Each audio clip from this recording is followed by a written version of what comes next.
हाय, स्वागत आहे तुमचं माझ्या नवीन एका ब्लॉगमध्ये. तर खूप दिवसांनी मी आज यूट्यूबला आहे ना लॉंग व्हिडिओ बनवते. तर आहे ना तुम्हाला माझे छोटंसं घराचे ना होम टूर देते. सो शेवटपर्यंत हा व्हिडिओ नक्की बघा आणि लाईक आणि सबस्क्राईब करायला विसरू नका. ना पहिली दरवाजापासून सुरुवात करते. एंट्रीपासून तर एंडपर्यंत काय काय आहे ना घरात आणि कसं कसं मी डेकोर केले ना ते सगळं दाखवणार आहे मी तुम्हाला. चला तर मग सुरुवात करूया. व्हिडिओची सुरुवात जी आहे ती मी घराच्या बाहेरूनच करते. जसं की घराच्या डाव्या बाजूलाच एक लिफ्ट आहे आणि उजव्या बाजूला सुद्धा मोठी एक लिफ्ट आहे जी की लांब दिसते तुम्हाला. आणि सो हे आहे घराचं पूर्ण बाहेरचं बॅकग्राऊंड. जसं की मी दरवाजाला तोरण वगैरे लावले. त्यानंतर खाली इकडे डस्टबिन, त्यानंतर शूज रॅक वगैरे ठेवली आहे. घरात एंट्री करताना असं काहीसं आहे जे की पहिल्यांदा स्टार्टिंगला इकडे देवारा येतो, ज्यामध्ये खाली मी कॉर्नर पीस लावला आहे कारण देवारा माझा छोटा आहे त्यामुळे. आणि ह्याच दिशेला ठेवलं आहे कारण दुसरीकडे दिशा विरुद्ध होती म्हणून मी हे उगवती मावळते आहे म्हणून इकडून उगवती दिशेला ठेवलं आहे देवारा. त्यानंतर इकडे स्वामींचं बाजूलाच मी पूजा करते, देवाऱ्यात नाही ठेवत मी स्वामींना. त्यानंतर इकडे हे जे आहे प्रेमानंद महाराजांचं जे ते म्हणतात ते मी मेशोवरूनच मागवलं आहे. मग ते स्वामींच्या फोटोचे शेजारी लावले. त्यानंतर इकडे असं डेकोरेशनसाठी थोडंफार असे फोटोज, त्यानंतर इकडे शिवाजी महाराजांचा राज्याभिषेक सोहळ्याचा फोटो, रामांचा फोटो, त्याचबरोबर खाली सोफा आहे.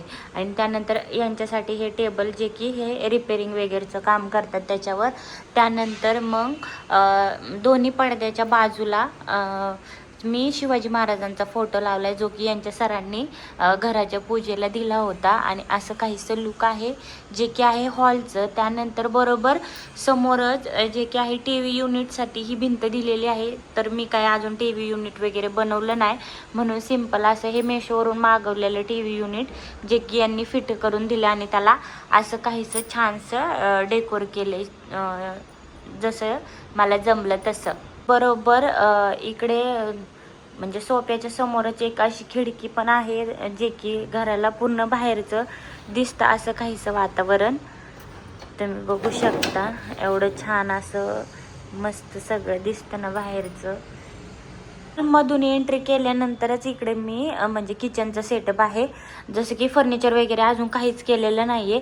इकडे फ्रीज ठेवला आहे, इकडे फ्रीजसाठी बोर्ड होता म्हणून इकडे फ्रीज ठेवला आहे. त्यानंतर इकडे भांडे वगैरे, त्यानंतर इकडे गॅस आहे आणि इकडे भांडे वगैरे घासायला आणि किचनला अटॅचच इकडे ड्राय बाल्कनी आहे. पण मी ही काही यूज करत नाही, मी झाडांसाठी ठेवली कारण आहे ना इकडे दुसरी एक बाल्कनी आहे पण तिकडे पाऊस लागतो ना म्हणून मग इकडेच झाडं वगैरे ठेवले कारण झाडांना जास्त पाणी झालं की मग ते खराब होतात म्हणून. आणि असं काहीसं किचन आहे.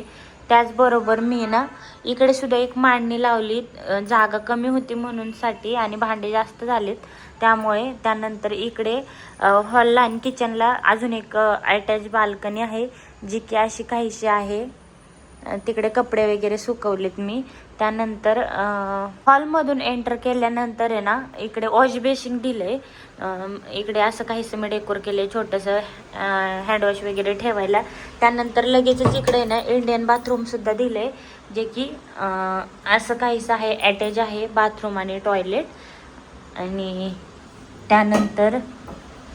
त्यानंतर लगेच मग इकडं बेडरूम आहे. बेडरूम जसं की हा बेड, त्यानंतर इकडे मी आरसा वगैरे ठेवला आहे, वरती मुलांचे सगळे खेळणे ठेवलेत आणि छान असा हा राधाकृष्णाचा फोटो आणि शिवचा फोटोसुद्धा लावला आहे. आणि जे की मेशोवरून ते मागवलेले मी लटकनसुद्धा लावले. त्यानंतर इकडे कबट वगैरे ठेवले, जे लागणाऱ्या वस्तू आहे त्या इकडं ठेवल्यात. त्यानंतर माझी शिलाई मशीनसुद्धा मी बेडरूममध्येच ठेवली तात्पुरती. आता हे बेडरूमचं पूर्ण लुक आहे ना आम्हाला मास्टर बेडरूम सारखंच दिले, जसं की इकडे टॉयलेट बाथरूम सुद्धा दिले आतमध्येच. असा काहीसा होता माझा छोटासा होम टूर. जर तुम्हाला हा व्हिडिओ आवडला असेल तर लाईक करायला विसरू नका. बाय.